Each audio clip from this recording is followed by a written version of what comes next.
it makes it easier to bear. You won't regret it, no, no. Some girls, they don't forget it. Love is their home, happiness, yeah.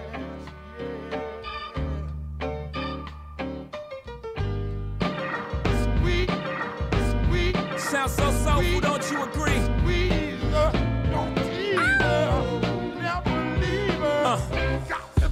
I invented sweat, popping bottles, putting supermodels in the cab. Proof, I guess I got my swagger back. Truth, new watch alert, few blows, or the big face rollie, I got 2 of those. Arm out the window through the city, I maneuver slow. Cock back, snap back, see my cut through the holes. Damn, Easy and Hove, where the hell you been? Niggas talking real reckless, stunt man. I adopted these niggas, Philip drumming them. Now I'm about to make them tuck they whole summer in. They say I'm crazy, well I'm about to go dumb again. They ain't see me cause I pulled up in my other bins.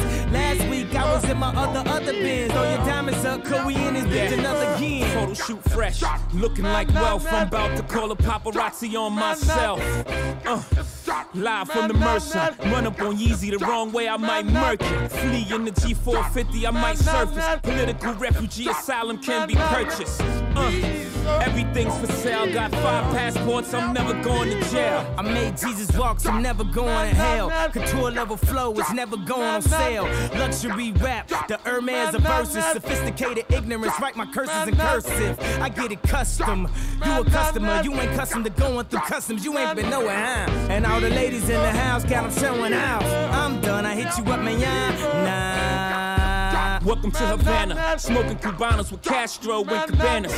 Via Mexico, Cubano, Dominicano, all the plugs that I know. Driving Benzes with no benefits, not bad, huh? For some immigrants, build your fences, we digging tunnels. Can't you see we getting money up under you? Can't you see the private jets flying over you? Maybach bumper stickery, what we're overdue. Jay is chillin', Yay is chillin'. What more can I say? We killing them. Hold up, before we end this campaign. As you can see, we embodied the damn lanes. Lord, please let them accept the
Welcome to Gabbing Games, fellas. Jaffe, good to see ya.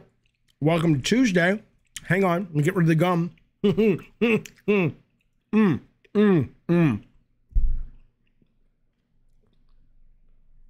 Okay, here we go. Am I pre-gaming? No, I'm just prepping for the show. Oh, the red phone's not on today. We'll turn that off. Hello, everybody. I'm apologizing for yesterday. Happy Pi Day, Dano. Happy Pi Day to y'all.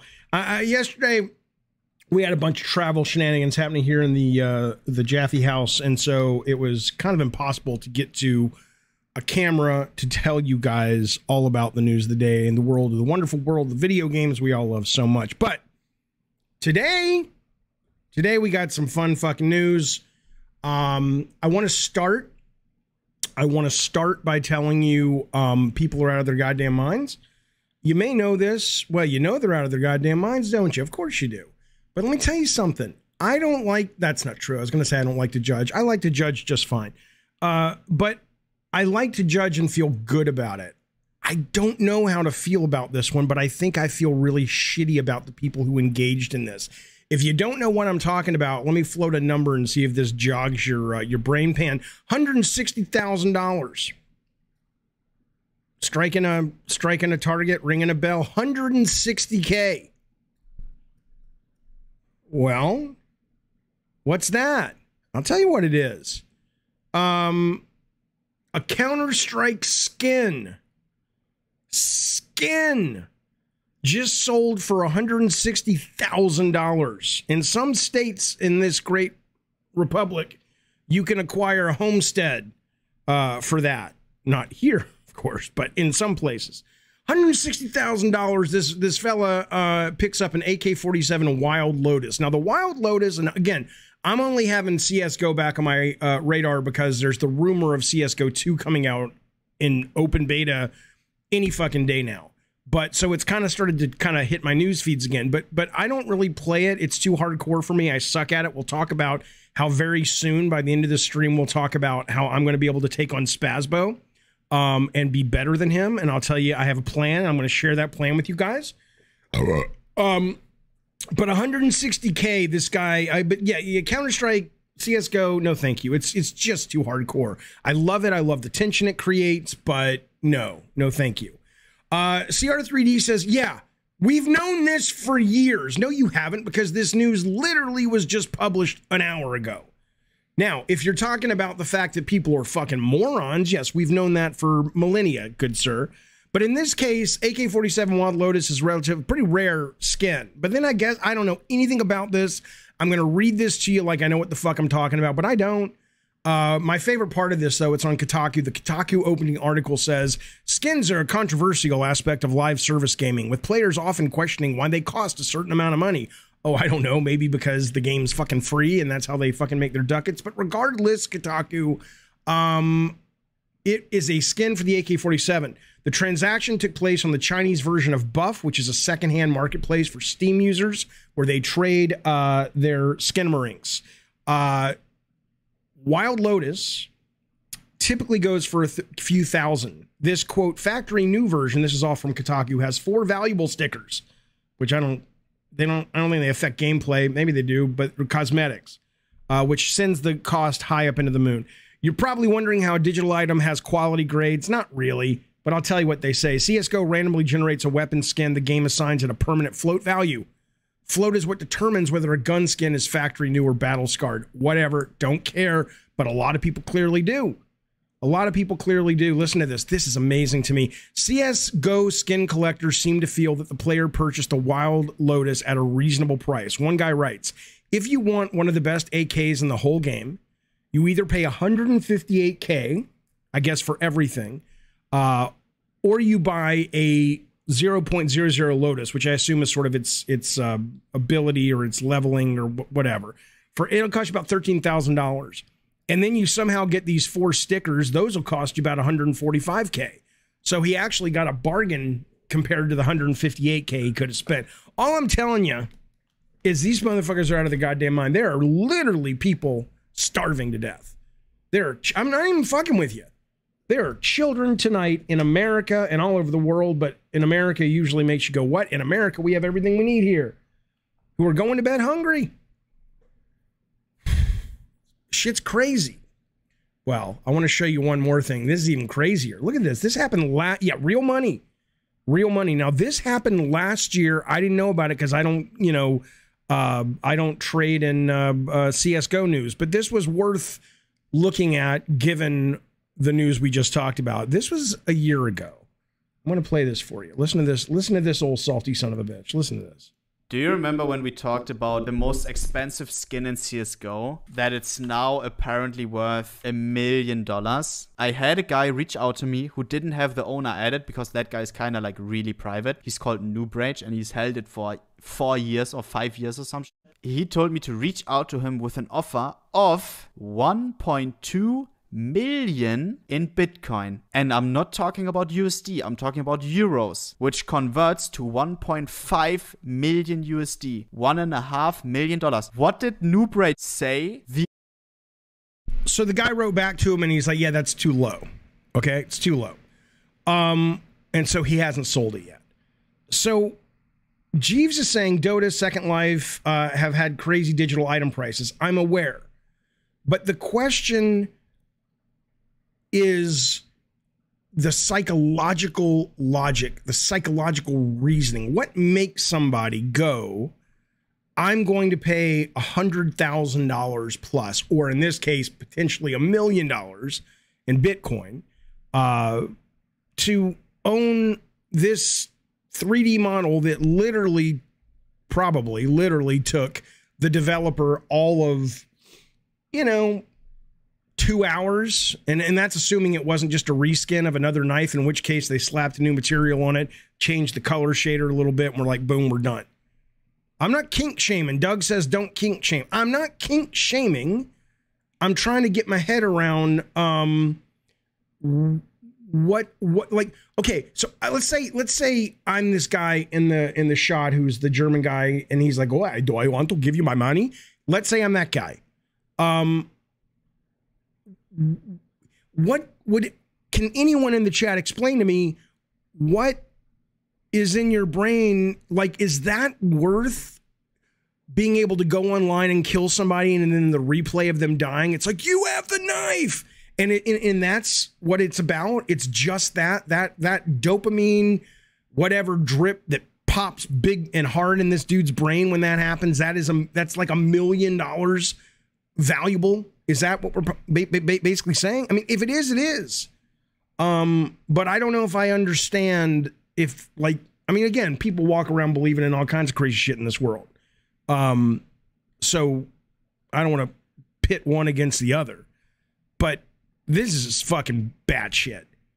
This is fucking bad shit. Dano says, I'm sure dude gets a kick out of all the news and articles. Yeah, sure. But there's a lot of ways to get articles written about you. It's not this. Doug says there's a great book called Dopamine Nation. Never heard of it. Hang on. Alexa, remind me tomorrow at 11 a.m. to get Dopamine Nation. She's just a great little old lady. I like her. Maybe he's obsessed with the game, says Khalid. Maybe he is, but so what? I'm obsessed with a lot of things. I don't go around spending 100,000, let alone 1.5 million. People pay $300, $400 for digital ships for Star Citizen. I almost can understand that level of monetization, right? Because then you're kind of like, I'm really into this. I like having the cool new ship. $300 a lot of money, but you know what? It'll be my birthday present or something like that. But this crosses a line that makes me go, I don't think this is mentally healthy. But I could be wrong.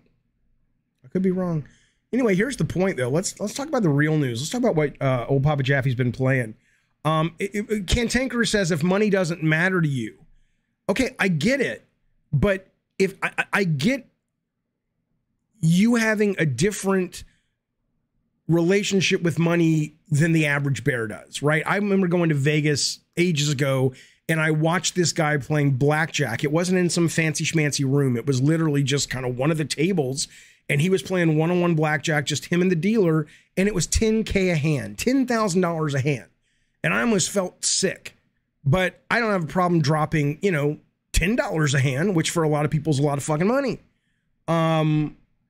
So but there is a point where the extremity of the amount, if it doesn't trigger in your mind going, this digital item, or I can take 150K and I can donate that to a local charity, or I can donate that to kids at Christmas who can't afford Christmas presents. It's hard to imagine how that doesn't enter your mind, and if it does, you go, oh, I'd still want this fucking $1.5 million knife. Listen to this. $10, Har says $10 isn't absurd money. It's not absurd money to me now, and it wasn't absurd money to me then. But when I was out of college, right out of college, $10, it's not that I didn't have $10, but I didn't have enough to just go throwing it away. My point is, everybody lives on that scale at a different place, but this, I think, goes beyond that. I think this is just disturbing. Just fucking disturbing. And it is an ugly knife. Adversary says this is an ugly knife too. Looks like a can opener. Yeah, if I'm going to spend $1 million on a fucking digital item, it better fucking blow my goddamn mind. This ain't it. This ain't it. Listen to this. I've had it. I have absolutely had it. Hang on. I'm sick of Elden Ring going unfinished. I have over 200 hours in this game. I'm a level 160, 70. And I was playing it the other night, and all the chat starts telling me, you don't understand the weapon scaling system. And I'm like, well, how the fuck could I? This game is so fucking thick and obtuse. It's my favorite game of all time. I adore it. But I was just like, what? You gotta get the scale to the A level. And I'm just like, oh my God. And so fine, but fuck it. So I'm dedicating myself to learning so I can finish this fucking thing. So I'm respecing my character. I'm trying to get the rivers of blood where it needs to be so I can kill these sons of bitches.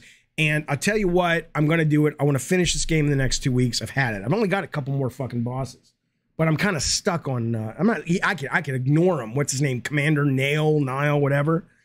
Fuck you, Bukaki Drive-By. He says it's so easy. It's not the game's fault. You're so redacted. It is the game's fault. But let me tell you something about this real quick. I played and finished Bloodborne, Rocker Man. He says you still got other Souls games to go. Loved Bloodborne. But to be fair, I had a lot of the chat helping me. And I think it's a generational thing. I know I use that excuse a lot, but I think it is because, when I was younger, when I was a kid and a teenager and young adult playing video games, which I did from the very beginning of the medium, if you called a hint line or you got help on how to solve a game, that was like cheating. But now even, what is it? Is it Mikami or Miyazaki? It's Miyazaki. Miyazaki's like, no, I built these games so people would have to work together to solve them. And I'm like, I'm just not used to that. But finally, I'm like, that's how the game's meant to be played. I'm going to fucking do it. So I'll probably stream it because I want to get to the end of this. I adore this game, but there is a point. And don't fucking tell me, somebody in the chat is like, CR3D says, it shows you a letter grade right besides the attribute. Yeah, it says like, it says like, if you go to Rivers of Blood, it says strength C. Right? And it's red, which I guess means you don't have it. But then it says something else is E. And you're like, and then when you put stats, it doesn't necessarily change it. So it'll be like E with an arrow to E. And I'm like, what the fuck? What the fuck does that mean? Why would I E to E it? I understand how I would E to C it. The point is, fuck you, Mikami, Miyazaki, whatever. Fuck you. I'm going to finish this game. The other game I've been playing, I got kind of excited when I saw that season 2 Reloaded is dropping. Well, they say that it's dropping tomorrow in Call of Duty, and I loved playing DMZ. I loved playing. We played against the Last Stand Media folks. They were terrible. We beat them bad. It's not true. But I love playing against those guys with the Gabbin and Game guys. But I'm just not very good at it. I'm just not fucking very good at it. But I loved it. So I saw that they were dropping season 2. I already played for a little bit. I was bored, not much to it. They added a bunch of stuff. They're saying it goes live tomorrow, but I could swear some of this is already live right now. Real quick, going back to Elden, Wayne B says, why not summon some chatters to help you? Because that's a game I like to immerse myself in. I don't want help. I don't want someone to do it for me. I don't That's not why I play that game. Call of Duty or DMZ, we got to work together. Okay, that's the bread and butter. That's the heartbeat. That's the DNA of that game. But a game like Elden Ring, I'm going to lose myself in the fantasy because it's just so rich and so wonderful. Am I going to play the Exoprimal beta in a few days? This Dark Shadowy Place. You goddamn right. I'm very excited to play that. If you don't know, that's the dinosaur military PvE PvP service game, although it's cost you $70-$60, but it's quote free on Game Pass day one. That is a game that I'm excited about because the game win condition apparently radically changes every time your team advances. So it can go from PvP to PvP to a totally different PvP mode to PvE. It can go from PvE versus PvE. So you guys have to kill the most dinosaurs first, and if you win, you advance. So I just like that kind of variety in shooters. So we'll see. But I'll tell you on Modern Warfare, the thing that excites me most about updates is none of this shit. I mean, I care about the gameplay. I don't care about stickers and weapons. I know that's gameplay, but I can't tell the difference between half of them anyway. It looks like there's 4 new levels. Now, the museum looks like it's an upgrade from what was in the beta. Because remember, it looked a little bit too much like the Getty Museum in Los Angeles. So Valderas Museum, I played that today. So I don't know if everything else was live and I just didn't see it, or if that has dropped somewhere else, but they're including that in this just because it was in season 2. But they've got Dome, Al Malik International, which is an airport map, and Zaya Observatory. I love that. They got Infected mode is in, which I played today. I don't love that mode. It's okay. They have Gun Game, which we played a lot of in Fortnite this weekend. I'm looking forward to playing that. And there's also just some new stuff coming over on Warzone and DMZ as well. So I'm looking forward to it. If anybody in Gavin and Games wants to hop on and play with me, you know where to find me at the next game night. Now listen to this. You may think, well, Jaffe, you're terrible at that game. And I am. But stick around. In about 10 minutes, I'm going to explain to you. I made a phone call earlier today after finding a website totally by accident. One of those. Totally by accident that allows me to go, I am going to destroy Spazbo and all of you motherfuckers at Call of Duty because I have brought in the fucking A-team. I'll tell you about it in a minute. At least that's the current plan. You never know how it's going to go. Okay, so Bearskin says Dome and Museum have been up since the beginning of Season 2. Okay, so there's 2 new maps that come with Season 2 Reloaded, but Dome and the Museum have been there since a couple of weeks ago. Gotcha. Okay. Yeah, fuck you, Addy Pie. Addy Pie says, you're terrible, Jaffe, at everything that involves shooting, but I forgive you. First off, go fuck yourself. Second off, when you're done fucking yourself, go fuck your mother. Third, what I would tell you is that, yes, part of it is age. My son's gotten back into playing Fortnite.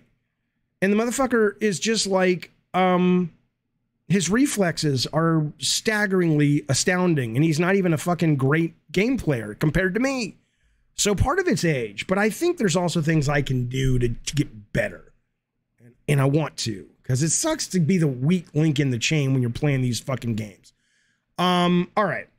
Let's move on. But this is what I'm playing. If you want to play some Call of Duty with your old Papa Jaffe, I'll be around all this week playing on and off. So sounds good to me. Now listen to this. I'm telling you, you guys can, you know, a lot of you fucking asshole PlayStation fanboys, you know, have been shitting on me because you guys think I'm a shill for Game Pass. Now, again, as I've said many times, would I take money from Microsoft to push Game Pass? You goddamn right. It's a great service. Great fucking service. But it's never been about PlayStation versus Sony. It's been about going, that particular service, I think, is on the cutting edge of where the industry is going and actually makes games better. But you know the spiel. The point is, I'm very happy to say that this is another, looks to be another very strong month for PS Plus. Last month was a great PS Plus month. This month, it's leaked. They haven't announced anything, but it's pretty confirmed that Meet Your Maker is going to be a day one PlayStation Plus game. Now, you may not know what this is. Some of the guys that worked on, what did they make? They made what is the team? It's not a Borderlands group. They worked on some shooter or something. They went off and built this game with a new company, and I played the demo at Steam Next Fest, and it's really fucking cool. Oh, Dead by Daylight. That's right. Comeback Caleb says Dead by Daylight. Right. So a bunch of developers from Dead by Daylight broke off and made Meet Your Maker. Now I'll play the trailer without any sound while we're talking about it, but I have played the demo, and I played, and this is weird. This is kind of like what we were talking about over the weekend. There was a beta, an open beta for a game called Deception Inc.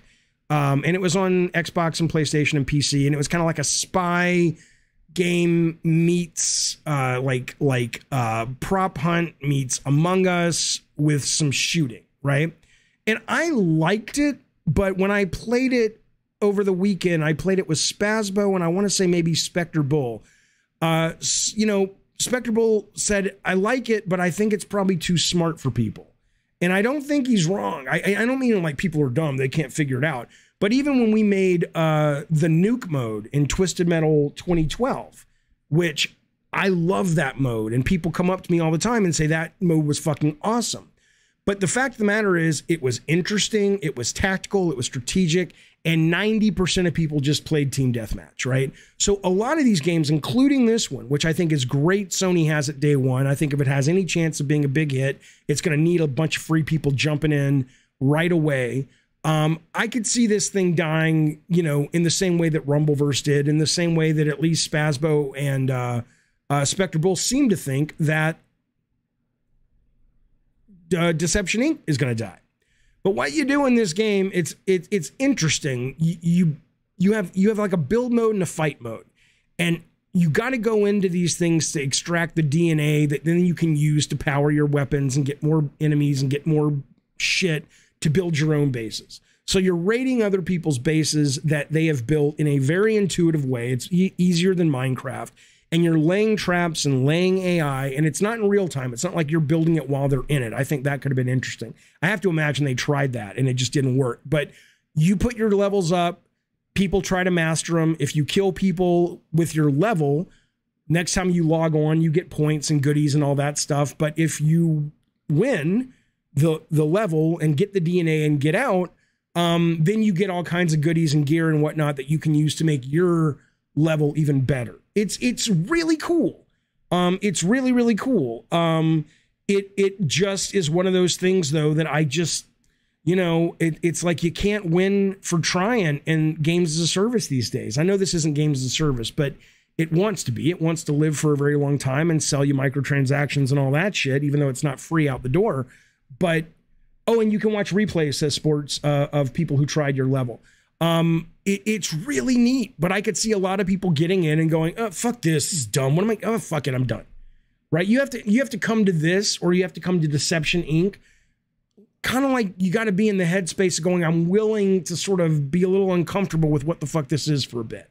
And I wonder about that. I wonder, every now and then something like that breaks through because like a big influential streamer makes it exciting enough that you play it because of that, and then it just happens to be a great game like Among Us. But more often than not, a lot of these games are over-designed because they're trying to find a differentiating aspect so they can stand out from the market. But in this case, I don't know. I think it's great what Sony's doing. They are doing a great job the last couple of months with PS Plus and PS Plus Premium and all that shit. I'm happy I subscribe. I'm really happy they're putting some pressure on Xbox.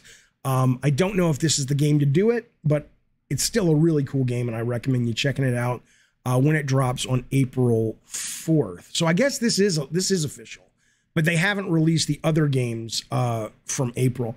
That is interesting. Cantankerous says the building aspect could really appeal to players who have no interest in the shooting aspect. Sure, but if you have no interest in shooters, somebody would have to be talking this up. So they're like, that looks like a shooter. Why do I want to fucking play that game? It's like, no, let me explain it. So, PS Pro. Let's talk about this briefly. The rumor came out. And this is not confirmed, but it's probable. I'm reading this from Insider Gaming, but it's everywhere. Insider Gaming sources have confirmed that the PS5 Pro is in development and could release late 2024, into next year. According to one of the sources that the leaker worked with, the leaker source says this is, quote, just the beginning of new hardware coming to PS users this generation. Yeah, Wolfblood, I want to play Killer Clowns as well. In February, Jeff Grubb, who's fat, and if you don't know what I'm talking about, I'll fill you in later. It's a different show. Same show, different episode. But Fatty 2x4 Jeff Grubb. Come on, don't say. And I'm not fat shaming. I don't fat shame. I'm a fat guy myself. But I like doing it with Jeff Grubb just because he's an asshole. Because he judged me inappropriately. It doesn't matter. I don't hold grudges. Yes, you do. Listen to me. Jeff Grubb. I can't stop sneezing.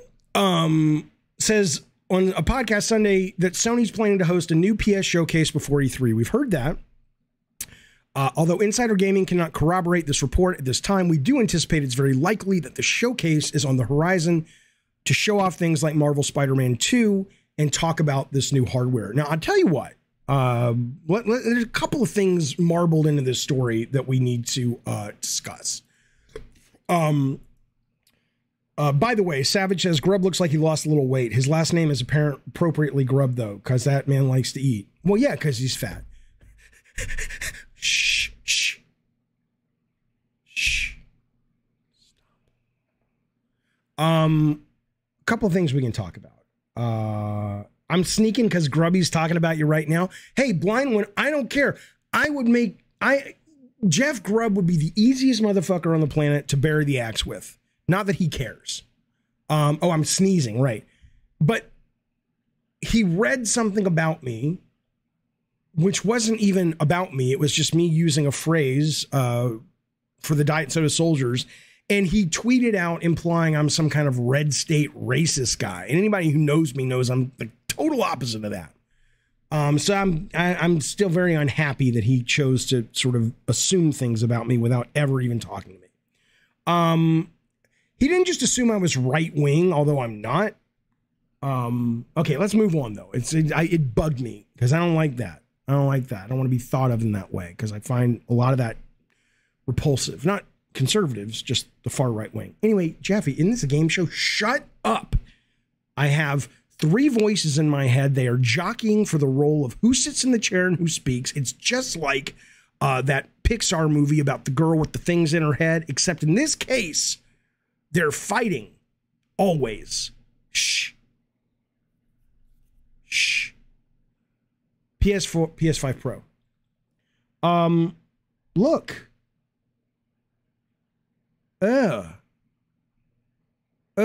Is what I'll say to PS5 Pro. What? When did this start? When did this have to be a thing? Oh, Kristen, I don't bully anybody. When did this have to be a thing? Right? The whole point of consoles is that you buy it and it just works. It just works. It's plug and play. And you can tell me, because look, I worked on PS4 when PS Pro came out and we did Drawn to Death, and we had to make sure Drawn to Death ran acceptably on the PS4 and obviously had some new bells and whistles for the PS4 Pro. Drawn to Death really wasn't the poster child for a lot of reasons for super duper sexy tech, but we still had to deal with those requests from upper management as well. So don't tell me that it's not going to affect your PS5 games that are native to the original hardware. And I'm just like at that. I mean, again, I'm going to continue to buy and support PlayStation 5. And I'll probably get a Pro because I'm dying for Ghost of Tsushima 2, which I have to imagine is going to look better on the Pro. Wolverine is going to come out. It's probably going to be blazing on the Pro. And I'm assuming it's going to come out in 2024 when this drops to give you a motivation to, it's a sexy example of the value of PS4 Pro, PS5 Pro. So yeah, I'm going to get it. But it's like, at that point, at that point, if I'm going to be updating my fucking $500 console every 4 or 5 years for another $500, I might as well just stick to PC gaming and eventually those fucking things will come to the PC. That's kind of all I'll say. JW Conglomerate says, are there currently games that legit can't run on PS5 other than the ones that are poorly optimized? Are there currently games, you mean just like in general, that exist? I don't think, I mean, sure, like if you want to play the very best version of what is it called? Cyberpunk 2077, you can't do that on a PS5. You only can do that on a PC. In terms of with the ray tracing on and a bleeding frame rate and all that shit, you're gonna have to put performance mode on. Now, what they are saying about this is that one of the main things it's gonna do, it's gonna be faster. Hopefully it'll have more, hard drive storage. But the main thing is it's gonna be able to do ray tracing and 4K and all that at 60 frames, which you can't do. But still, it's just annoying. I just find it annoying. Yeah, Zandatsu, exactly. He says the difference will be ray tracing in native 4K at 60 frames, upscale and non-ray tracing for base. I hope that's the only difference. Well, yeah, see, Conglomerate says those bells and whistles are just bells and whistles. Yes, but there is a point where either the team says our base is PS5 Pro. Like we saw it today in an article I'll get to in a minute from the director of the expansion coming for Horizon Forbidden West, which is the one set in Hollywood. And, now that they're not doing a version on PS4, which I didn't even think it was on PS4, but I guess it was. They're like, we're not held back anymore, right? Well, the minute you're developing for two systems, you have to decide when Aloy, whatever the fuck her dumb name is, goes to the top of the mountain and looks out over. Are they saying, we are serving PS5 Pro customers mainly, which means we're going to have cool shit moving. It's going to run at 60. It's going to be ray tracing. And on the PS5 normal, you're going to drop to about 27 frames per second. Or are they going to say, no, PS5 can't drop to 27 frames per second, even if you're just rotating the camera. So we have to devalue the PS5 Pro version. So you are going to get those trade-offs, which again, I don't care about. I agree with you that it is usually bells and whistles. But when you start talking about frame rate concessions, I don't know. I mean, again, I don't have a problem that the PS4 had a PS4 Pro, but it just seemed at the time like it made sense. Enough time had passed. Maybe if people had been able to go into a store and buy a PS5 for the last 2 years easily, and now we're saying in a year and a half we're going to get an upgrade, that makes sense. But, PS5 is only just now becoming able to be acquired easily. Now, to be fair on the Xbox, Steven Johnson says, so the Xbox Series S is holding things back. I think it depends on what they're allowed to prioritize. So I just bought an Xbox S for the living room. And I'm glad I did. I wanted it so I could play Fortnite and stuff with my kids. So I would play in here and he would play in there.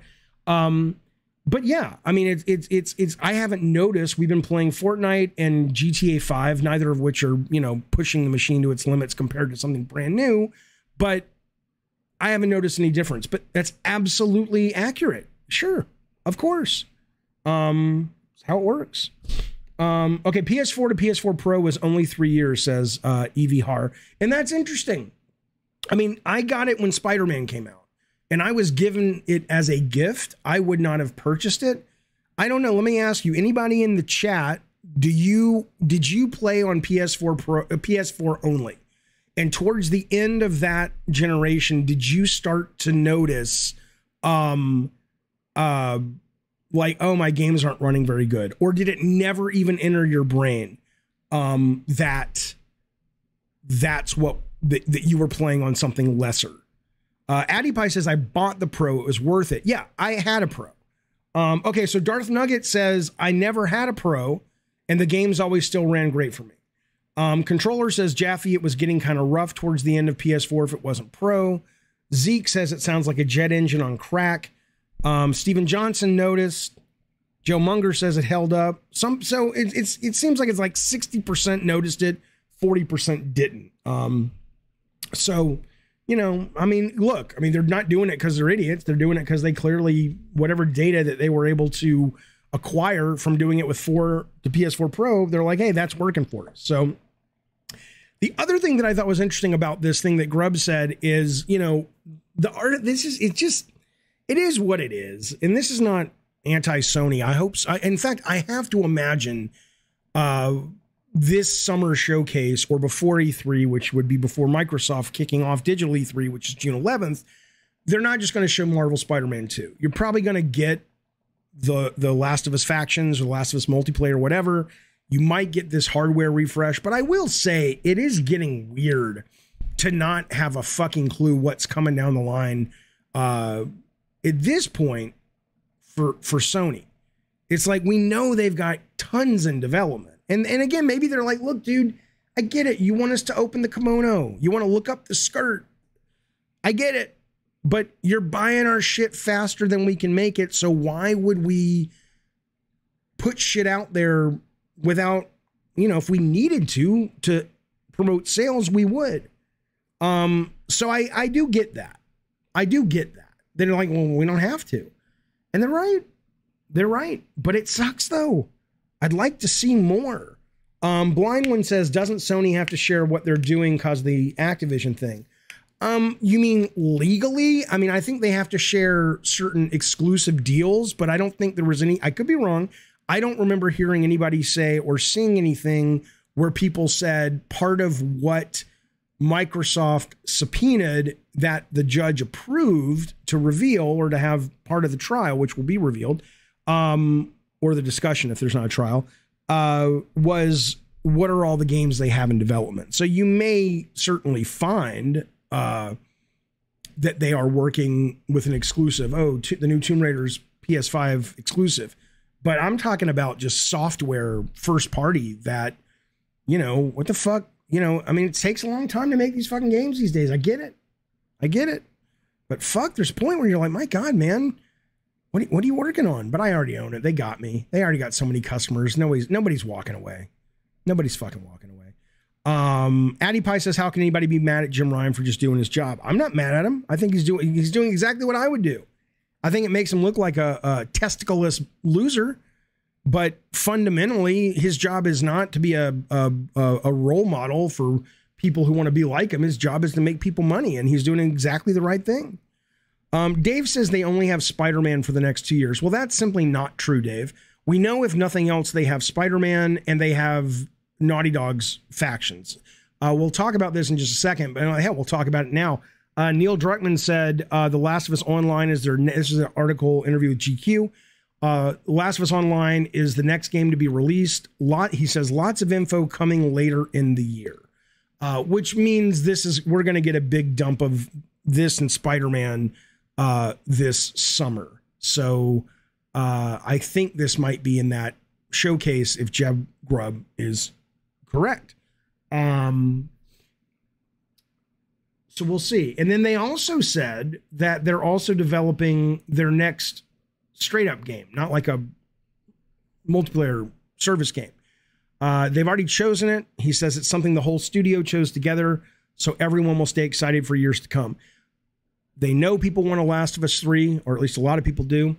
I'm going to read this and assume, based on reading between the lines with nothing but just my own reading between the lines abilities, be them what they may, I would say that it is not going to be The Last of Us Part 3, because for the whole studio to be excited for years to come, I can't imagine this studio wants to work after working on 1 and then 2 and then Factions all this time. They want to now roll on to another fucking Last of Us. I just don't see it. So my guess is we're going to get a new IP from these fellas. Sony Bend has a new game. Yeah, well, Blind One says Sony Bend has a new game cooking. Sure. And we know that, all of the studios have shit cooking. We know Santa Monica's got shit cooking. They haven't announced it, but are you a fucking maroon? We know that we're going to get a Ghost of Tsushima 2, which I can't wait for. But none of this stuff is announced. Praying it's a new siphon filter, Azelle says. I doubt it, man. I cannot imagine. I mean, maybe only in name, but siphon filter at best.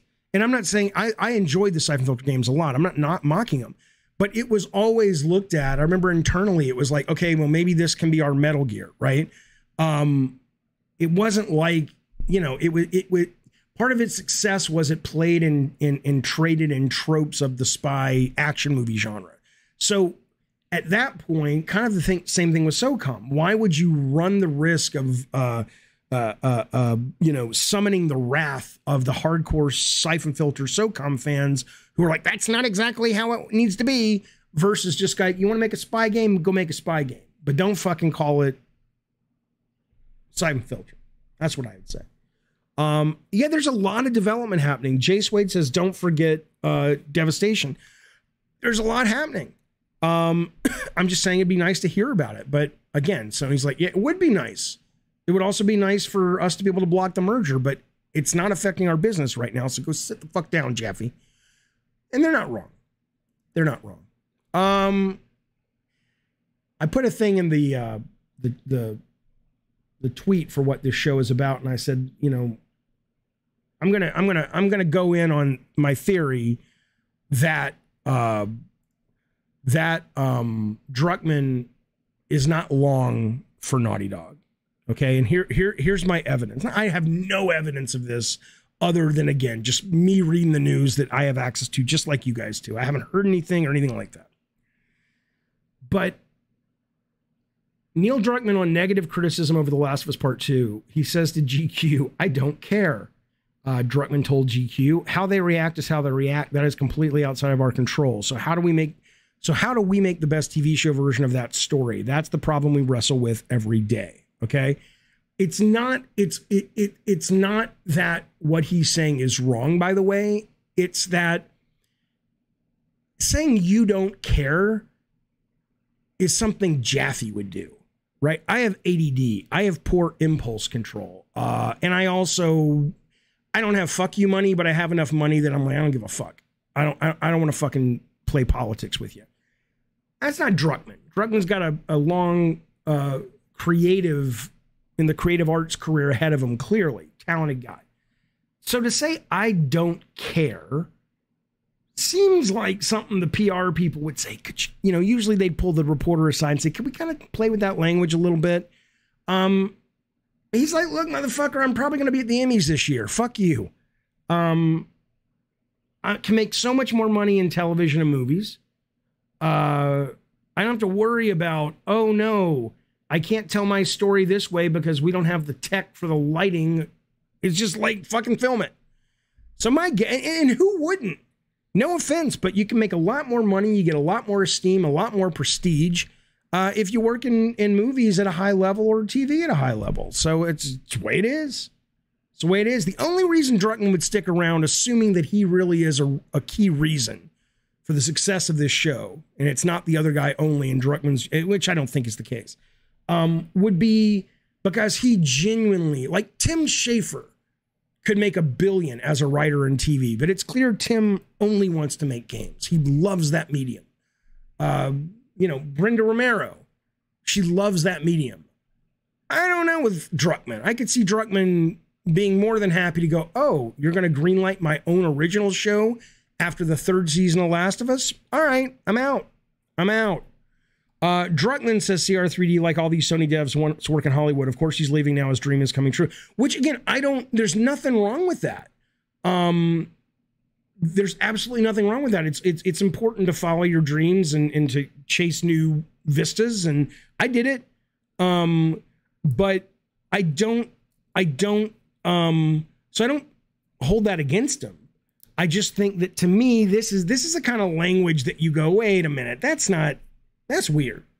That's weird that he would say that, and Sony PR would be cool with it. Solomon says, I can see this happening, but he was moved up at Naughty Dog. He might leave, but not anytime soon. I don't know. If he's spending his entire day, I mean, this is hyperbole probably, but how do we make the best TV show? That's what we wrestle with every day. If every day he's focused on the TV show, maybe not. Comeback Caleb says Sony will give him mountains of cash. They don't have the cash to compete. I know he's an executive producer on the show, but he also was a director, which doesn't make a lot of money, but he is a co-showrunner, I believe. And that's where in TV the real fucking money is. And so that would be something I don't imagine Sony could compete with. I don't believe it, Zandatsu. Zandatsu says Greg Miller asked him and he had the same answer. He said he loves making games too much to move. No, I mean, again, I don't know, Neil. Maybe he's the most honest guy on the planet. But come on.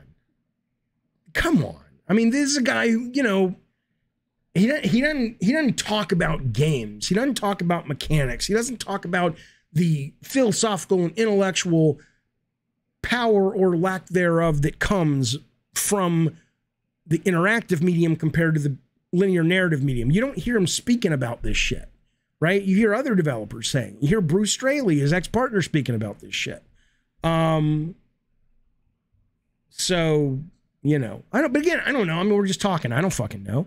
Legend says he's not that good at directing, so why would he move over? I thought he did a great job. I thought his episode was great. I mean, I didn't like the script of that episode all that much. I felt it was not much happened. I mean, I know there was a big thing at the end, and there were a few scenes that like, what? But no, I thought it was really fucking good. He did a good job. But again, I don't think he would move over as a director. Again, directing in TV is a thankless job for the most part. It's about being the showrunner and the head writer that is really sort of what you want if you're in TV long form narrative. Absolutely. I like this guy. Art Version says, Jaffe, you're out of your mind calling him a liar. Let me ask you guys, has anybody that's been watching this stream for the last 10 minutes where we've been talking about this, did anybody ever hear me say Neil Druckmann is a liar? Right? I said, I don't know. We're just talking, and I don't believe what he's saying in terms of like the PR stuff. I don't think that makes him a liar. I think it's like, you know, did he ever lie or spin? Sure. But so did I with Twisted Metal. Oh, we're not going to be at E3. But that's different than the man being a liar. Nobody's calling the guy a liar. Daniel says, doesn't new IP coming from Druckmann on TV have a high chance of failure? Last of Us was popular and had the game install base. That's anything, though. I mean, I remember, you know, Flop Sweat walking around the neighborhood with my wife at the time in LA going, you know, the guys up in Utah, they're a sure thing. They can always make a game that's good. We'll ship it. Should I do Iron Man with them or should I do this thing called God of War? And she said, she's like, you know, you've done that with them. You've never done this. And it was a big risk. It may not have worked out. You got to take risks. Otherwise you just stay in the same place. Arathel says, why is so much anti-Druckmann here? I think he's 100% right to dismiss the critics. Well, again, I think we're talking about a couple different things, unless you're referring to somebody specifically in the chat. I am not anti-Druckmann. I look at Neil Druckmann and I say, that dude's a talented dude. And even though I did not love Uncharted 4 and I did not love The Last of Us, I adored The Last of Us Part 2, and only a fool would look at the TV show and go, that's not a really great, not just a good piece of TV, but a great piece of success. So, you know, oh, shut you. Rhythm Spoons, you're a fucking idiot. I don't want to get political, but I have to address this briefly, because I think this is the same he's a troll. You know what? I'm not even going to get into it. You want to talk about it, remind me after the stream is done. Okay? But the only reason I bring it up is there are morons out there that genuinely, I mean, I can't imagine that there are people out there that think January 6th was a lie. I mean, it's staggering. It's staggering for so many provable reasons that it's got to be troll. It's got to be trolls, man. It has to be. We'll talk about it later. Morons that look at evidence and see the truth. Oh my God. Okay, I'll talk to you later. Talk about it later if you want. But no, I am a fan of Druckmann's work. It's pretty cool to see that jump because we've never really seen that. The only thing I remember in the past we talked about, one guy went from making not very good video games to directing a movie that was terrible, and he came back into video games. Everything else, we've never seen this kind of a jump from game to film or TV. So I think it's pretty fucking cool. So I don't have any kind of hatred towards Druckmann. But I certainly don't believe this particular statement. I think he's out of there. And why wouldn't you be? Who wouldn't be that? Who wouldn't leave? Captain Fox Butt says, Jaffe, what's your opinion on no PS3 backwards compatibility? I've heard people say hardware is complicated. It would be too expensive. My thought is I don't really care. I think here's what I think. Sony was late to the party, right? I think the first time I started to recognize the value of multi-generational content being able to be played to the point that you don't even think about it was Steam. And I remember playing, like, it was a couple years back where I played Dead Space 2 for the first time and Turok 64 HD for Steam for the first time. And that title, those titles sat next to the most high-end brand new titles that had just come out.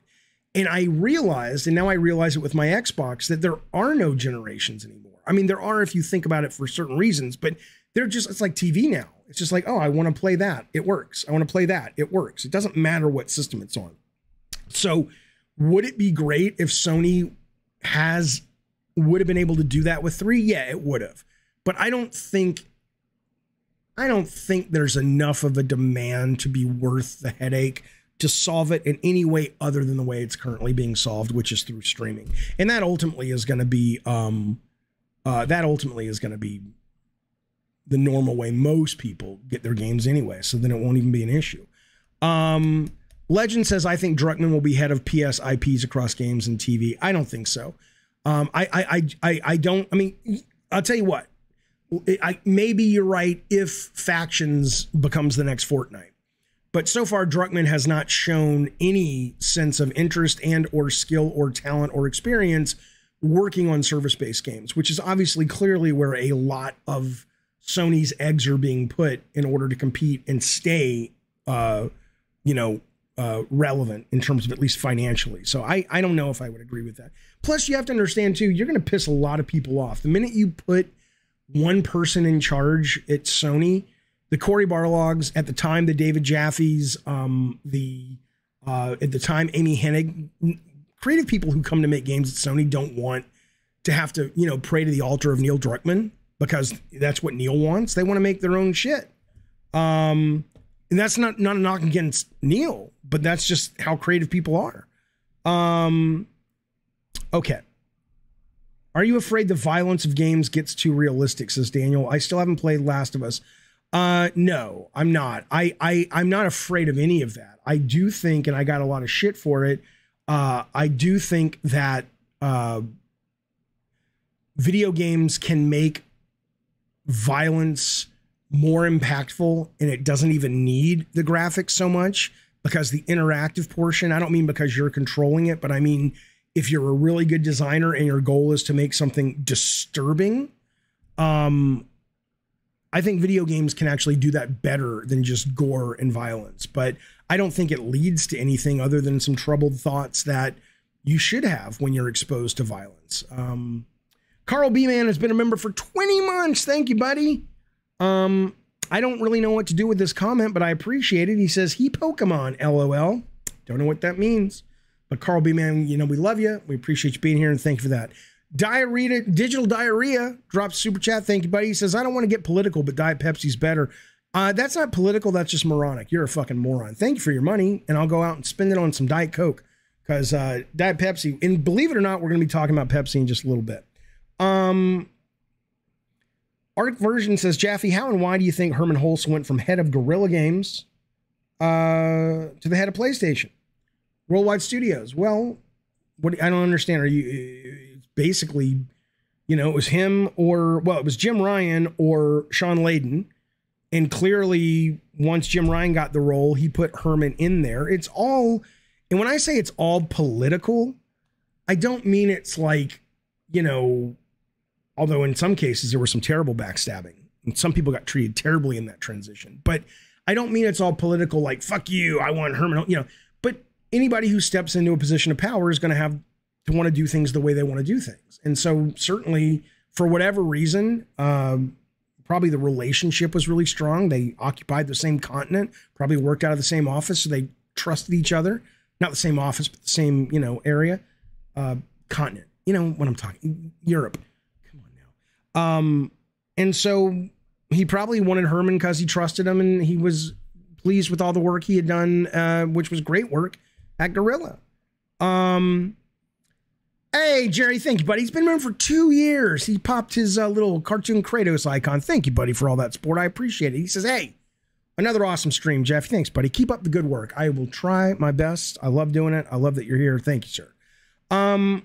Hey, Jaffe, can you say what happened with Sean Layden because the rumors are brutal? All I can say about it, all I feel comfortable saying is that I from what I have heard, which I believe is absolutely true because I've heard a lot of this from horses' mouths that were there, I will tell you that I think there were people that were treated disrespectfully and terribly. It's not that Sean Layden isn't in charge, even though I thought he did a great job and maybe he should still be in charge. I don't think it's a slam dunk that Jim Ryan is doing it better than Sean could. But regardless of that, the way I understand that he was ushered out and other people were ushered out when Ryan came in was insanely disrespectful, especially considering that a number of those people that had were ushered out had really defined so much of what makes PlayStation the brand that has the heart and soul that it does. Legend says Jim Ryan's making more money for Sony than Layden. Yep. Yeah, I'm not. I don't think he's doing a bad job. I'm just saying that I don't think that means that Sean Layden would have shat the bed. Layden may have done even better. Listen to this. Vitaphone comes in. He drops some ducats. Thank you, buddy. He says, considering The Last of Us part explores the dynamic of playing as a character will blind you in. Okay, wait. Considering The Last of Us partially explores the dynamic of playing as a character will blind you into a pseudo Stockholm syndrome. You will forgive a character for dooming humanity to darkness. Part 2 continues to explore that along with ludodissonance. So it's pretty safe to say Druckmann has a deep love for the medium. I don't really, thank you for the super chat.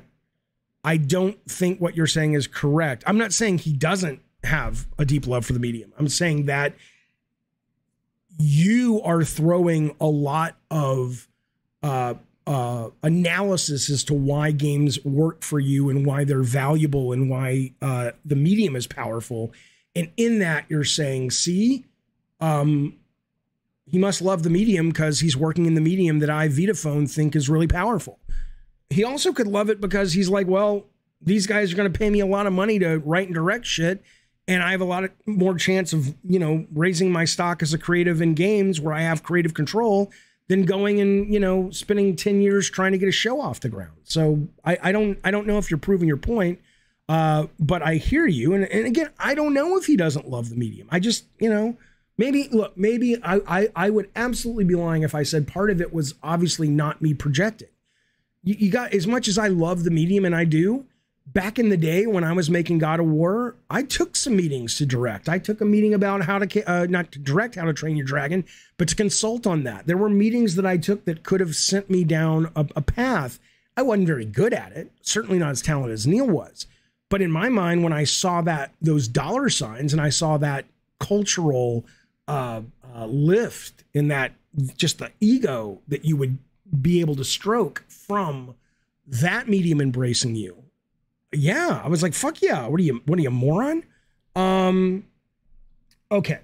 But thank you for the super chat, buddy. Okay. Reading the chat. Sorry, fellas. I wish PlayStation had more Western RPGs. I find it annoying all their games are third-person action adventure. Well, we know that's changing, right? They're not becoming Western RPGs, clearly, but they are becoming more varied out of necessity.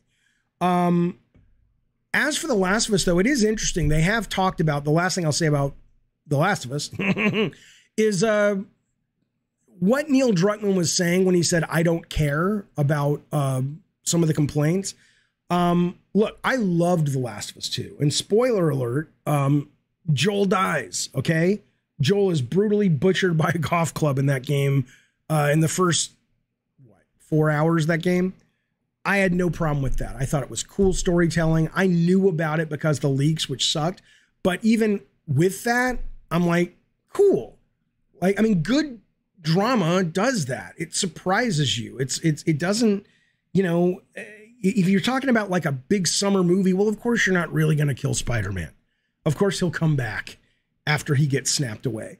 But clearly The Last of Us is more interested in sort of its narrative. And here's what's also interesting. On the plus side of video games, right? Neil, in this case, was talking mostly about Joel dying and the criticisms that he got over that. The article says it was a minor segment, and maybe it was. I don't know, but certainly it's a vocal segment, however big they are, that did not like a number of things, whether it's the LGBT-friendly take or probably more often the Joel dying take. You know, in video games at Sony, maybe marketing stepped in and had a couple conversations with the guy, but he was able to kind of say, yeah, but this is what we're doing. And they did it.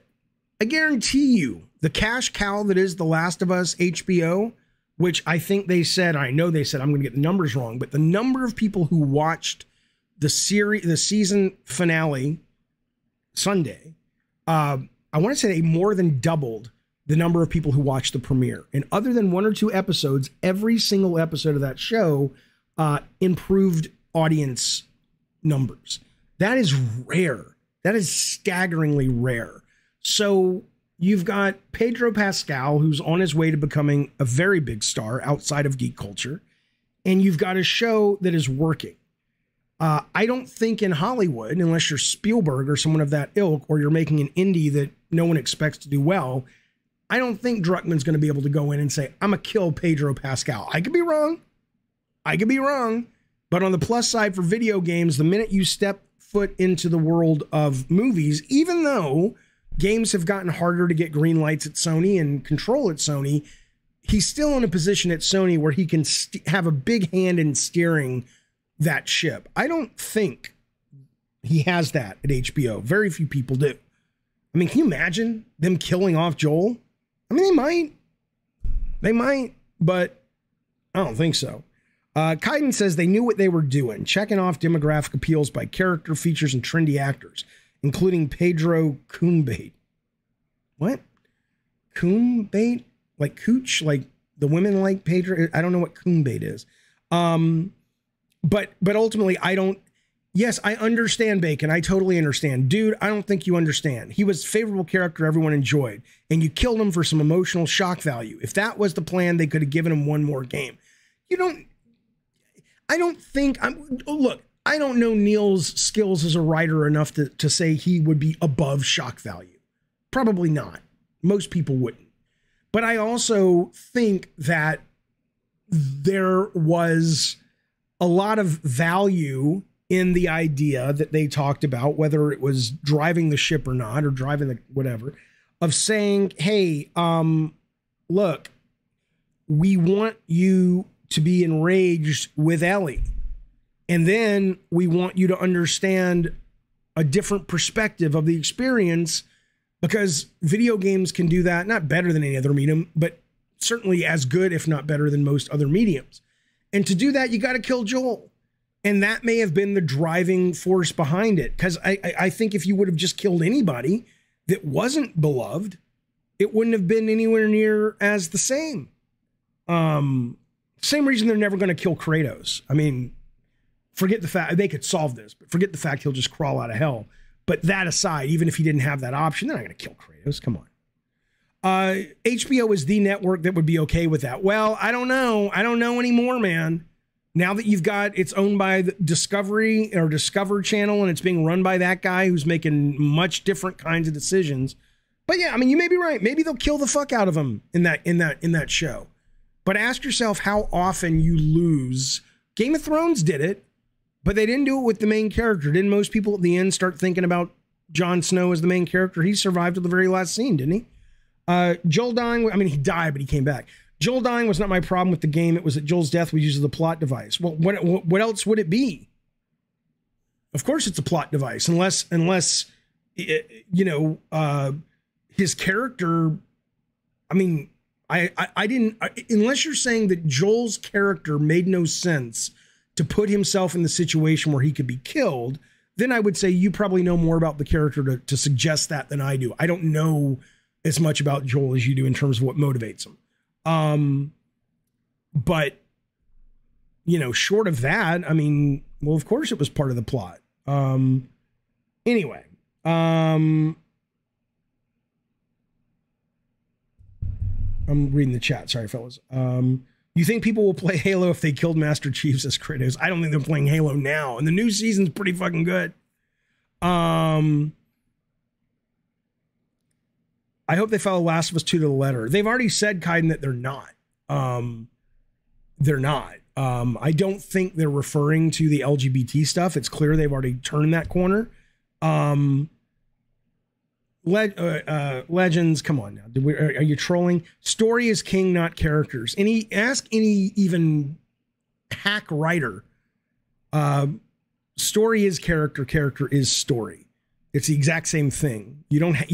Most things that are just plot, nobody likes. It's interesting. That's why The Matrix worked. And The 13th Floor, which came out around the same time, was interesting. In some ways more interesting than The Matrix, but it was a total bomb. Okay.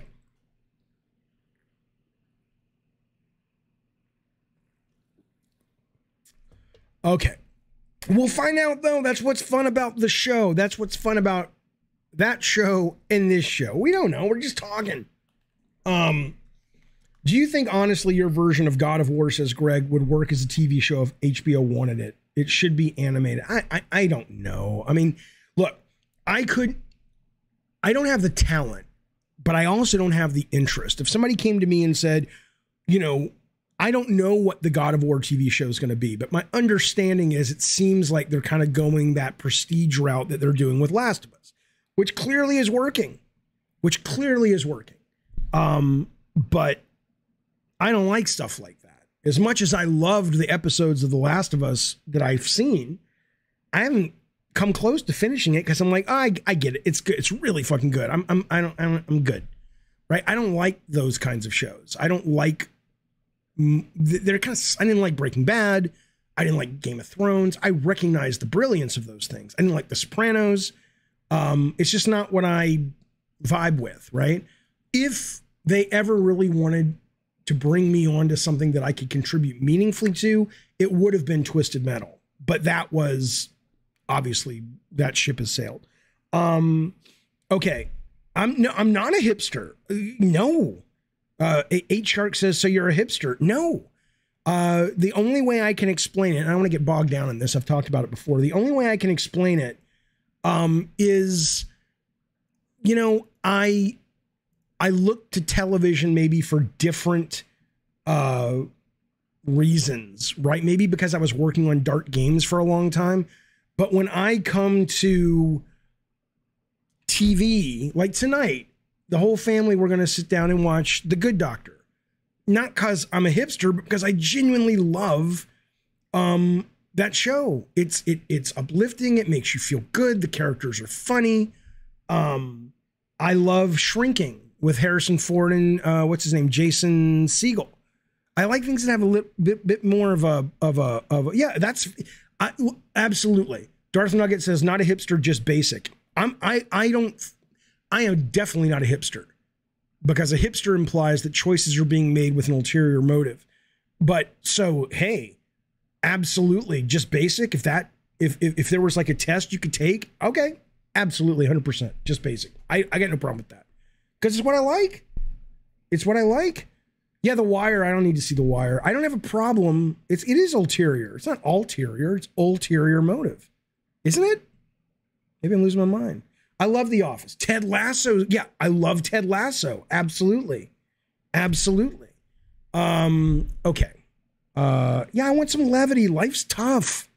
The world is a mean, cruel fucking place. Yeah, JW, I love West Wing. My favorite show of all time. West Wing, I love that guy. Not his movies so much. Sorkin. West Wing, Newsroom, Studio 60 on the Sunset Strip. I can watch those all day. All those fucking day. Stranger Things. Let's move on briefly because we're running out of time. WWE is out now. 2K23. There is motion on Jaffe Mania. I'll tell people who care about it later. But anyway, WWE 2K23, you can get it if you want to pay $100 plus. It comes out officially, I think, on the 15th or 16th, but it's out this week for everybody at the $70 price point. But it's at an 84, not bad. It's getting good reviews. It's a little better than last year's, and last year's was pretty good. So if you're into the wrestling, you know, there you go. Oh, trust me, Dano Genesis says upload your face. All Jaffe Mania is I might even do it this Saturday, but it's video game creatives and executives fighting each other. And I just gotta jump over some technical hurdles. So I am absolutely in there. I'll give you a hint. So is Corey. That's all I'll tell you. There's like 10 or 15 of us in there. Okay. There's not a movie. There's a game called The Wreck, which is out for Sony today, out for everything today. I played the demo. It's kind of a visual novel, which I don't like. I don't have the patience for them. But the way they do the visual novel keeps me totally engaged in the demo. So it's as you look around the environment, there's just a little bit more agency. As you look around the environment, words can appear and you can click on those words and open up new thoughts. So you have more interactivity with it, and it's really well made. It's only a 4-hour game. It's not for everybody. I would even assume that it's not for most people who watch this stream. But if you like the arty farty games like I do, when they do something interesting with the medium, I highly recommend this based on the demo. And if you don't know, if you're not sure, you can get the demo on Steam. I don't know if it is the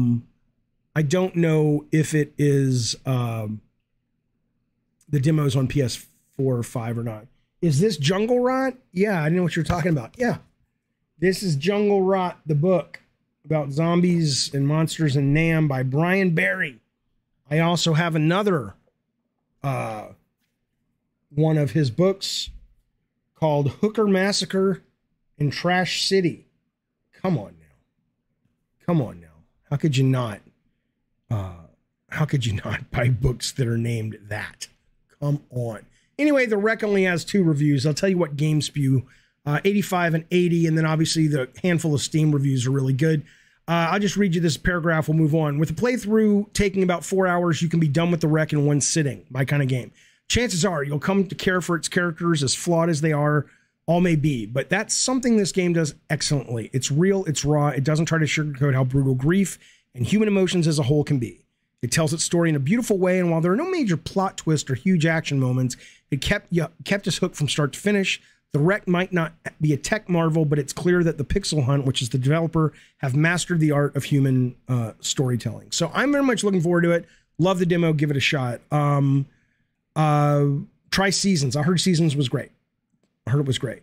Have I read either one? I've started Jungle Rot, but I got busy with a bunch of stuff. I'm hoping to make some time this weekend to read. Did I like the Black Phone? Yeah, I liked it. I didn't love it. When I heard the concept, I thought I was going to lose my shit for it. But I did very much like it. How much is this game? I don't know. I'll tell you right now, though. The Wreck, I guess, is like $22. But we'll find out. The Wreck, PlayStation. If I wanted to buy it, here's the link. It's $20. $20. Okay. Thank you, Paul. Paul says Twisted Metal PS3 was so damn good. Thanks on behalf of all of us who made it, sir. I hate PlayStation was hacked at the time its release. I'll still hear the game's music in my head rent free. Absolutely. Oh, Legends Violent Night's great. I watched that. Great movie. A lot of fun. Evil West is a short game, but I need to finish it. But that's a great game too. But it gets repetitive. I don't like repetitive games. Listen to this. Oh yeah, so the Diablo beta is coming up, and then the Exo Primal, I think, is this week or this weekend. One of my favorite games of all time. Is called Severed Steel. It did not set the world on fire. I don't think it, I mean, it probably made enough money given it was low budget, mostly made by one guy. But I mean, to me, it's up there with Vanquish. It is a shooter classic that should not be missed, especially if you can play it on PC. It's up there with, what was that game? Ultra Kill. Just so fucking good. They got a new game coming out. He's got a new game coming out. From the creators of Severed Steel, they just announced this today, Greylock Studio. Again, I think it looks a little more commercial. It's open world, but the same kind of just insane motion and shooting seems to be, look at this. Right to the hard sweet spot. It seems to be sort of part of it with destructible environments. So, you know, I don't know how good it'll be, but based on Severed Steel, this is one of my most anticipated games now, and it looks like a lot of fun. You know, I keep wanting these guys to sort of start being, maybe it's a budget thing, a little bit less abstract just for their commercial chances, right? I look at this and I go, the only way this is going to do well is because it gets hyped up. Like, there's nothing conceptual about this that you go, okay, I want to play that. Like, the movement is, but Severed Steel was the same thing. It was like I played it and it blew my mind. But conceptually, you don't go, that's a great high concept for a game. It's just kind of like, but I can't wait. Echo Nova coming out soon. I did see that the Bayonetta Origins reviews some were great. I played the demo. I thought it was terrible. I thought it was absolutely fucking terrible. I stopped playing it after 20 minutes. I couldn't finish it. I didn't need it to be Bayonetta. I knew it wasn't going to be Bayonetta. But good God, it was slow and boring. And it just went on and on and on. Look at this. This is how I'm going to finally take down Spazbo. I like Spazbo. He's a supporter of the stream. More importantly, he's a good human being. I like the kid. But I'm tired of him being better at me at every video game on the planet. So today, I'm going through my spam folder because I'm waiting for this AI thing that I thought maybe got trapped in the spam. And it ain't anyone there. But this thing called GameSync, I'm doing this. GameSync Esports Performance Training. They're in San Diego, but it's virtual. It's virtual. And they train teams and individuals to get better at multiplayer games. And some of it is practical. I talked to one of the guys today. I'm going to talk to another guy this week or tomorrow. Some of it's practical, you know, whether it's like, I don't know, dead aiming or dead zoning or what. Yeah, I don't fucking, you know what I'm saying? All the shit that you kids talk about. Oh my God, Zandatsu. The news story is not this exists. The news story is I am doing it and I'm going to destroy Spazbo. Although what I will tell you, Zandatsu, about this particular group, GameSync, is most of their work, at least what this guy told me, is Alexa, stop.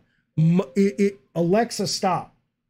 Most of their work apparently is less about, you know, here's the corner that you want to hang out in and you know, snipe people from. It's not so much about the individual game. It's more about the mindset. It's almost more like the Phil Jackson version of the basketball coach, not the actual guy. Although I know Phil Jackson made plays, but he also brought a lot of the zen and the mentality. So if you look at individual gamers, this is what I'm going to do with these guys. I talked to them today.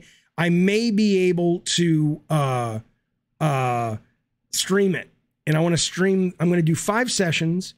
And they do assessments. They watch you play.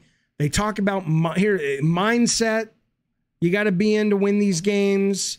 Controlling the pace of the game, finding your zen, becoming a hype master, championship mindset. I'm not wasting my money. I think this is fascinating. I want you to think about this for a minute. If I take this class and if they let me stream it, they're not going to give me like a money back guarantee and say you will beat Spazbo. But I absolutely expect to be better, noticeably, meaningfully better than I was when I started before the class. I don't want to be a pro. I don't want to be the weak link on the chain. Yeah, it's an experiment. I'm not trying to get into MLG, motherfuckers. I just want to see what this is like. It seems interesting, and it seems like something fun to put on the channel. I'm not gonna. Well, Bacon says Jaffe's are gonna help you in Mortal Kombat. I don't know. Like I said, they don't focus so much on the individual game, although they can. They focus more on sort of above the mindset, the meta, not the meta of the game, but the meta of the experience, right? So I'm sure those lessons would absolutely apply to Mortal Kombat. But I'm going to stay. What I'm going to do is I'm going to be doing a match with all the best players I can find on Gavin and Games. I'm going to make that the baseline. And I need to be able to do better after my 5th class. You guys are so cynical. You guys are so cynical. These guys, it's a scam. Where's this guy? Like a pay to lose format. It's like, every day a sucker is born. You know what? Sometimes you guys are so fucking cynical. Maybe if you'd stop watching such fucking dark television shows and fucking, watch something a little bit more uplifting, you wouldn't be such cynical fuckheads, right? I don't think Zandatsu says you care enough about being good at games. Some people take it deadly serious. That's not in you. I don't care about being great at games. I care about going through this process to see if it improves my ability to play games. It's a very different mindset. I want to get better personally because I'd like to have more fun. That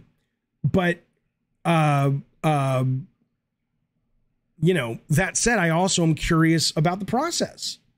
Yeah, Controller says they're all negative and depressed after watching Last of Us. I don't even have to believe. I already believe. Sadcon, thank you. He says, don't listen to the haters, Jaffe. Just believe. Yeah, it's like an experiment. You guys. They didn't pay me anything. I'm paying them. You want to see how much I'm paying them? I mean, don't get me wrong. I'm happy to stream it and promote them if I like it and not pay them a dime. But I'm willing to pay them for 5 sessions. $50 an hour. So 5, 10, 15, I can't do math. $250, right? It's not bad.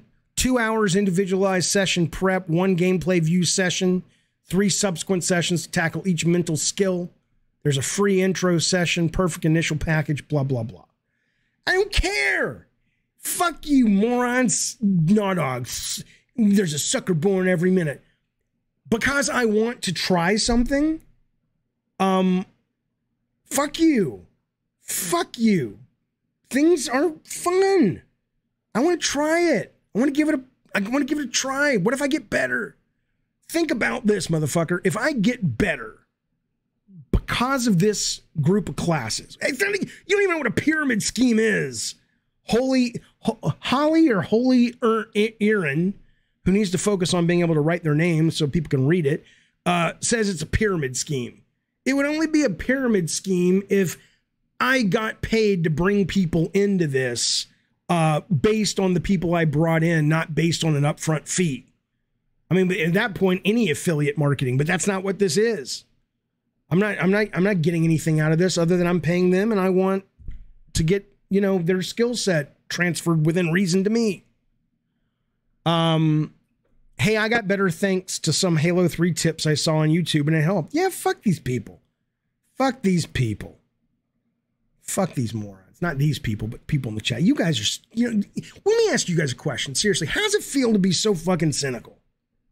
How's it feel to be so goddamn cockadoodie cynical about every goddamn thing on the planet? That's what I'd like to know. That's what I would like to know.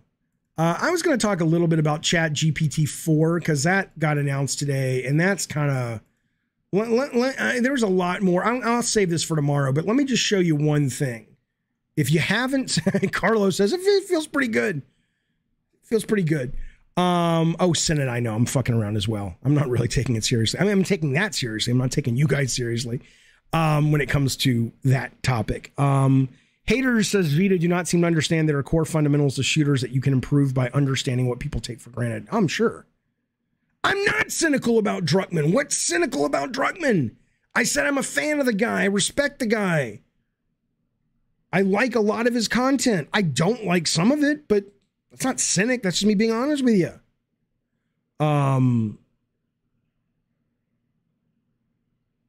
Doug says this is like hiring a prostitute to stop being a virgin. I don't think, maybe you've never had sex or you are, I don't know, that simile doesn't make any sense. I mean, basically that, it's like buying French fries at McDonald's then. It's basically paying for a service that you see value in. I don't understand. But again, maybe you don't know anything about that stuff. That's okay. I got to show you this real quick. So I'll talk more in depth a little bit about GTP 4, which I'm going to subscribe to tonight. Right. Vitaphone says, no, it's more like hiring a professional to get better. Right. That's right. What do you mean there's no value? There is value. The value is, I know it's a joke, Doug. The value is I want to see if I can, get better at playing some games. What's wrong with that? Clearly I've been playing a bunch of games for a very long time, and part of it's age and reflexes, but part of it is clearly I'm doing something wrong. And so I want to get better at it. Listen to this though. This is one of the things they showed, and I'll leave you with this. This is not, you've heard ChatGPT. This is the new version that they've been working on for a couple of years that just went live today. This is one of the things it can do. This was the president of the company, OpenAI, basically did a dog and pony today. I'm just going to show you one thing that just was so cool. Watch this. So I have here a nice hand-drawn mock-up of a joke website. A hand-drawn mock-up of a joke website. So I'm just going to take out my phone, literally take a photo. So he's taking a photo of the mock-up of the website. And let's be clear, you're about to see what the mock-up of the website looks like. It's nothing special.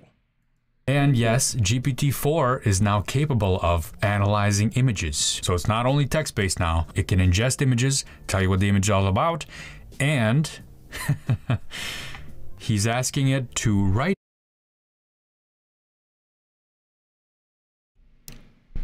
Here we are with the cynical people of the world. RPG says, oh, AI can do HTML. Whoop-de. Fuck you, motherfucker. Watch this. A brief HTML/JavaScript to turn this mockup into a colorful website. So if you can't see the paper, all it says on the paper is my joke website at the top. Underneath it, it says really funny joke 1. And then it says push to reveal the punchline. Underneath that, it says awesome joke number 2, push to reveal punchline. And then it has a copyright. And then so he puts that picture in. He puts the picture in, and then he writes the command to chat, or not chat, but to GPT-4. He says, write brief HTML JavaScript to turn this mock-up into a colorful website where the jokes are replaced by 2 real jokes. And this is what happens. Where the jokes are actually replaced by 2 real jokes. He just asked it to create a fully functional website from a napkin drawing. Can it really do this? Now we wait. Didn't have to wait long because, yep, there it is. The thing that's amazing in my mind is that what's going on here is we're talking to a neural network. And this neural network was trained to predict what comes next. Right? It played this game of sort of being shown a partial document and then predicted what comes next across an unimaginably large amount of content. And from there, it learns all of these skills that you can apply in all of these very flexible ways. And so we can actually take now this output. So literally we just said to output the HTML from that picture. So he just pasting it right inside of a code pen, along with JavaScript and everything else, right into the HTML field. You can do that, by the way. And here we go. And there it is. Actual working JavaScript, filled in the jokes. For comparison, this was the original.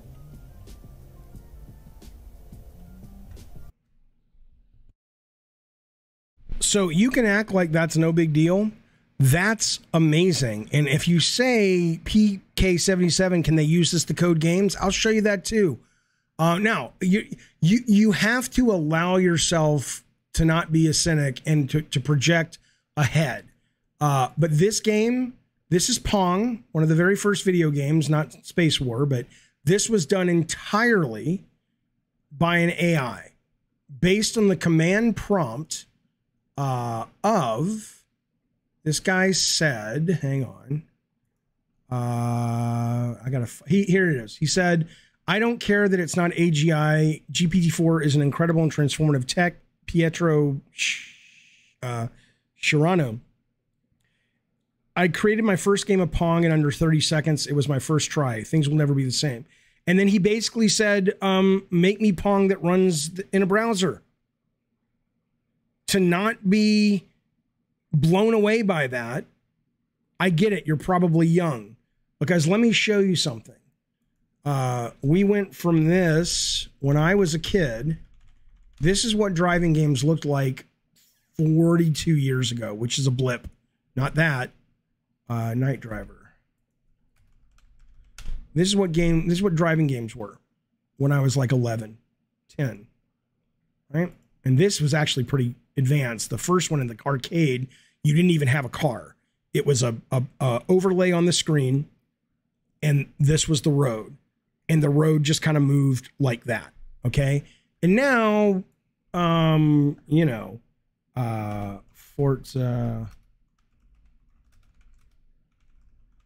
Now you went from that to Forza, basically, which is, that's Forza 4. It's even better than that.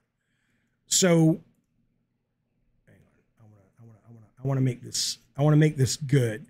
Yeah, your dad brought home a Odyssey. I wanted an Odyssey badly because I wanted Quest for the Rings. What is that thing called? Forza.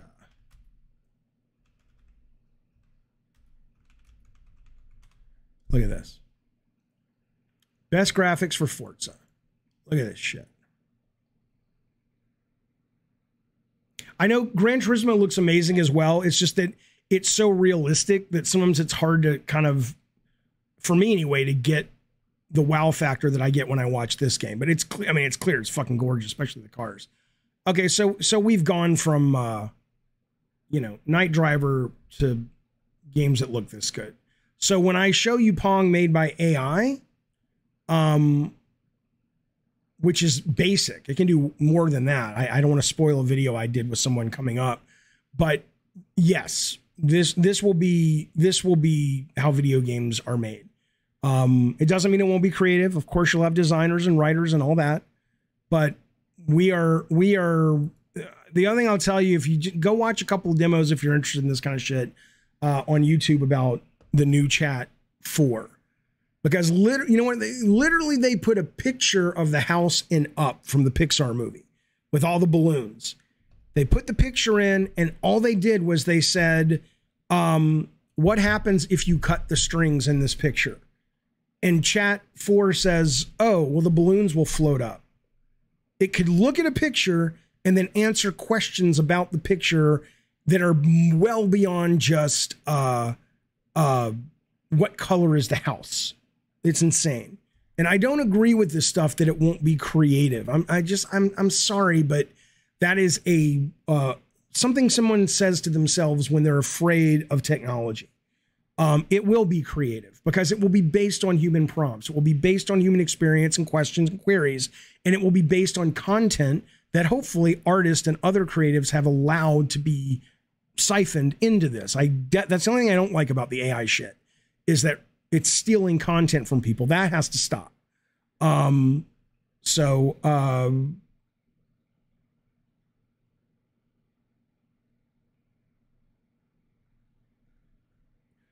Gravedigger, thank you, buddy. You've been a member for a month. I appreciate it. He says, great show as always, Jaffe. Thank you, sir. Do you know what Blue Point is working on, and can you give a hint? If I even knew, I couldn't give you a hint, but I don't know. I've heard the rumors like everyone else. Metal Gear, God of War, I heard, which I don't believe. But I have no idea. I have no idea. I would not be surprised if it was Metal Gear, though.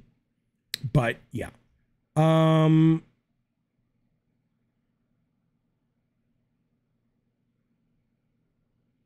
Imagine this all eventually implemented in an engine and game, like, for example, what you were showing in Roblox, right?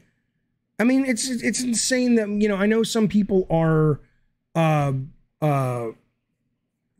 cynical and some people are trolling, but to not be impressed by this means you're probably too stupid to understand what you're saying. Jason Pocketman, you're just wrong. Everything is, Jason says AI making these will be derivative of things of the past. It can't make anything new. Neither can you. Right? No one can.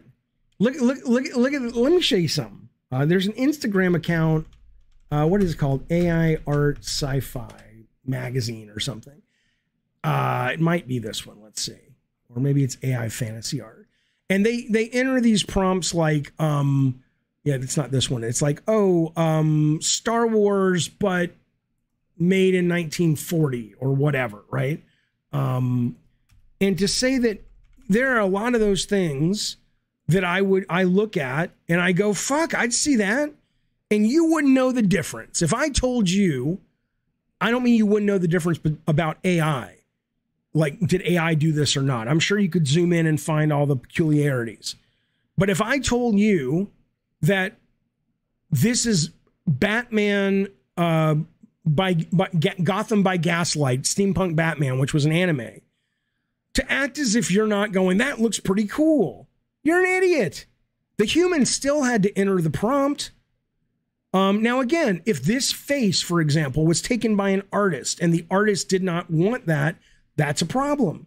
But that's going to ultimately get solved. It's going to get solved because artists will basically say, look, if you're going to use my shit, like almost like Spotify, it's like streaming. I want, every time you use this much of my shit, I get this much money.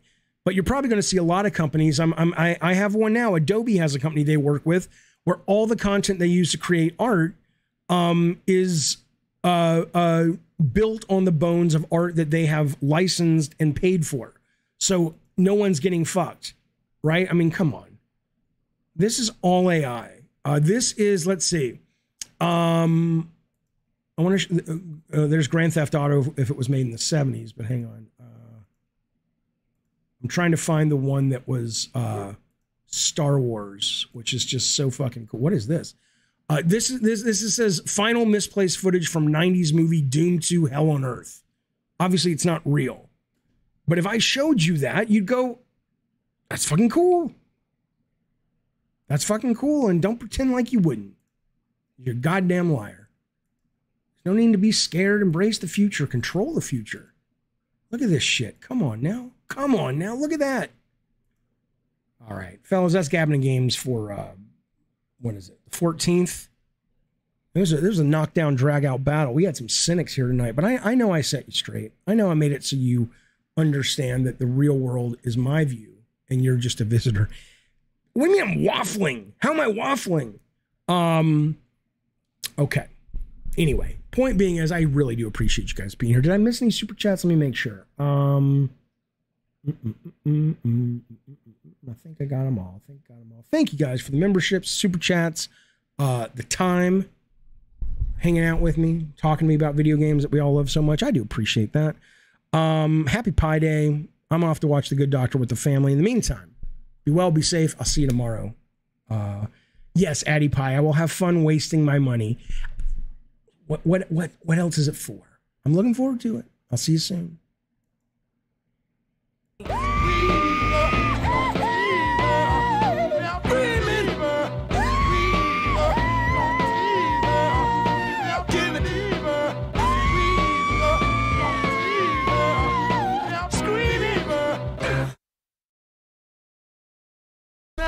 Popping bottles, putting supermodels in the cab. Truth. I guess I got my swagger back. Truth. New watch alert. Hue blows. Or the big face rollie, I got 2 of those. Arm out the window through the city, I maneuver slow. Cock back, snap back.